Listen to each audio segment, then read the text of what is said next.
The moment my brother raised his glass at his own wedding and said, "Unlike my sister here, who couldn't even make a career work," the entire room went quiet for half a second, then exploded into polite laughter. I sat there in my simple navy dress, clutching the stem of my champagne flute so tight I thought it might snap. The smell of fresh-cut roses and roasted lamb hung thick in the air, but all I could taste was the sudden burn of shame rising in my throat. My name is Rachel Bennett. I'm 37 years old, and for the last 10 years my family has quietly decided I'm the one who never quite made it.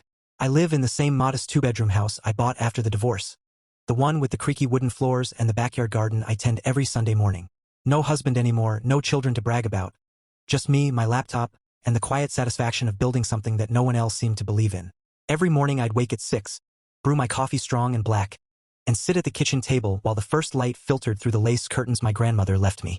I'd answer emails from clients who paid me well for the marketing strategies I created from scratch.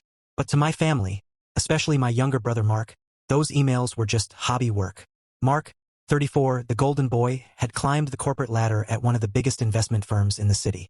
Every family dinner he'd talk about bonuses and promotions while Mom patted his hand and Dad nodded proudly. I'd smile, push the potatoes around my plate, and tell myself it didn't sting. A few weeks before the wedding, Mark had called me late one evening. His voice carried that familiar mix of excitement and superiority. "Rachel, you're coming, right? And wear something nice. My boss is going to be there. He's the real deal, you know? Maybe you'll see what a real career looks like." I laughed it off, told him I'd be there with bells on. But something in the way he said it lingered, like a small crack in the wall I'd built around my heart. I pushed the feeling down the way I always did. After all, it was his day. I wasn't going to ruin it with old insecurities. Still, as I hung up, I remember staring at my reflection in the dark kitchen window, tired eyes, hair pulled back in a messy bun, and wondering why his words always landed like little stones in my chest. The reception hall glowed under strings of warm fairy lights. Laughter rolled across the tables in gentle waves. I kept my smile fixed, nodding at cousins I hadn't seen in years, accepting compliments on how put together I looked. Inside, though, Mark's toast kept replaying, each word sharper than the last. After the speeches, the band started a slow song. Mark and his new wife, Sophie, swayed in the center of the floor, perfect and golden under the spotlight. I slipped outside for air. The night was cool, carrying the faint scent of jasmine from the garden border. I leaned against the brick wall, closed my eyes, and let the quiet settle over me like a blanket.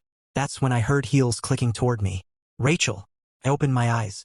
A tall woman in a charcoal silk suit stood a few feet away, mid-50s, silver streaked through dark hair pulled into a low chignon, posture straight but not stiff. She held a small clutch in one hand and extended the other. "Elena Vasquez," she said. "Mark's managing director. I've been hoping to meet you all evening." I shook her hand, surprised by the firmness of her grip. "Nice to meet you too." She studied me for a moment, not in the dismissive way I was used to from Mark's colleagues, but with genuine curiosity. "Mark talks about his family often," she said, "but he never mentioned you run your own consultancy." I blinked. "He doesn't really talk about my work." Elena gave a small, knowing smile.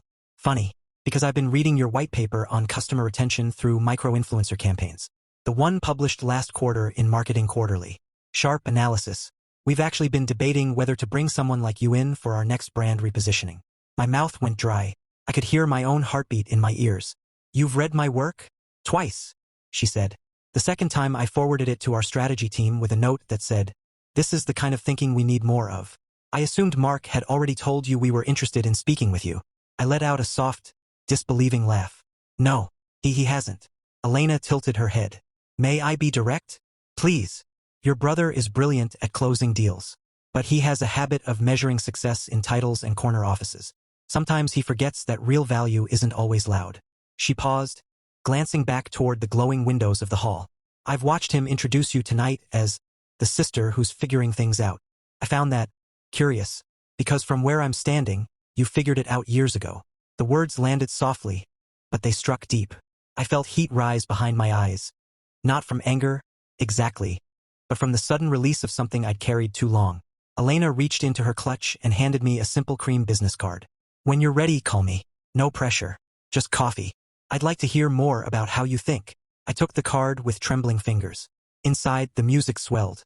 Someone called for the bouquet toss, but I stayed right there in the cool night air, staring at the small rectangle of cardstock that suddenly felt heavier than the entire evening. I didn't go back inside right away. I stood there holding Elena's card like it was made of glass, afraid that if I gripped it too hard it might shatter, and prove the moment wasn't real. The music from the hall drifted out in muffled waves.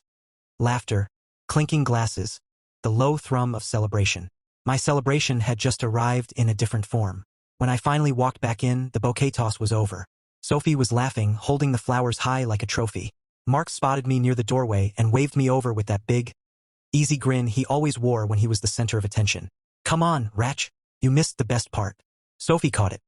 "Guess that means I'm next to get hitched again." Huh. He laughed at his own joke, then leaned in closer, voice dropping to that teasing tone he'd used since we were kids.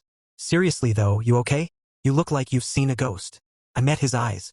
For the first time in years, I didn't look away or soften my expression to keep the peace. "I'm fine," I said quietly. "Actually, better than fine." He frowned, sensing the shift. "What's that supposed to mean?" Before I could answer, Elena appeared beside us. She placed a light hand on Mark's shoulder. Professional, friendly, but unmistakable authority. "Mark," she said warmly, "I was just telling your sister how impressed I am with her work. That retention strategy she outlined, we're actively looking to consult someone with her exact perspective for the Meridian account. I'd like to set up a proper meeting next week." Mark's smile froze, then slowly cracked. He looked from Elena to me, then back again, the math not quite adding up in his head yet. "You read her stuff?" he asked, almost laughing, like it had to be a misunderstanding. "Several pieces," Elena replied evenly. "She's been publishing under Bennett Strategies for years. Solid body of thought leadership. Frankly, I was surprised you hadn't mentioned it." The table nearest us had gone quiet. Mom was watching, her champagne glass paused halfway to her lips. Dad shifted in his chair. A few cousins exchanged glances. Mark swallowed. "Well, yeah, she does some freelance things." It's not some freelance things," I said, cutting him off. My voice was calm, steady. No shouting, no tears, just truth. "It's a business. My business. 6 figures last year. Growing every quarter.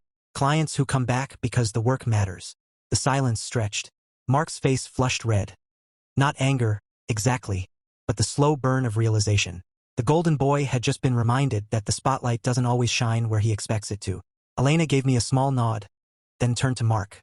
"You should be proud of her. Not everyone builds something from nothing while the rest of the world is busy measuring success by someone else's yardstick." She excused herself politely and walked away.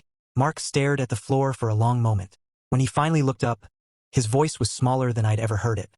"I didn't know," he said. I don't know what I thought." "I know what you thought," I answered softly. "You thought I failed because I didn't look like success the way you do. But success isn't always loud, Mark. Sometimes it's quiet. Sometimes it's just showing up for yourself when no one else does." He didn't argue. For once, he didn't have a comeback. Later that night, as the reception wound down, I hugged Mom and Dad goodbye. Mom held me a second longer than usual, whispering, "I'm proud of you, baby. I always have been." Dad just squeezed my shoulder, eyes a little shiny. Mark walked me to my car. We stood under the street lamp, the night air cool against our skin. "I was an ass tonight," he said. "I'm sorry." I nodded. "I know, and I forgive you, but don't do it again." He gave a small, sheepish laugh. "Deal."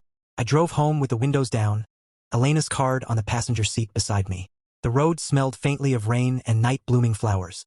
For the first time in a long time, the quiet in my chest didn't feel empty. It felt full of possibility, of peace, of the slow, steady truth that sometimes the people who underestimate you are the ones who end up learning the most. Broken trust stories will always be here for the moments when trust breaks, and the quiet strength it takes to rebuild it stronger. Would you have stayed silent like I did for so many years? Or would you have spoken up sooner? Tell me in the comments below. And if this story touched something in you, hit that subscribe button. We've got more real stories of heartbreak, truth, and quiet victories coming your way. Thank you for listening.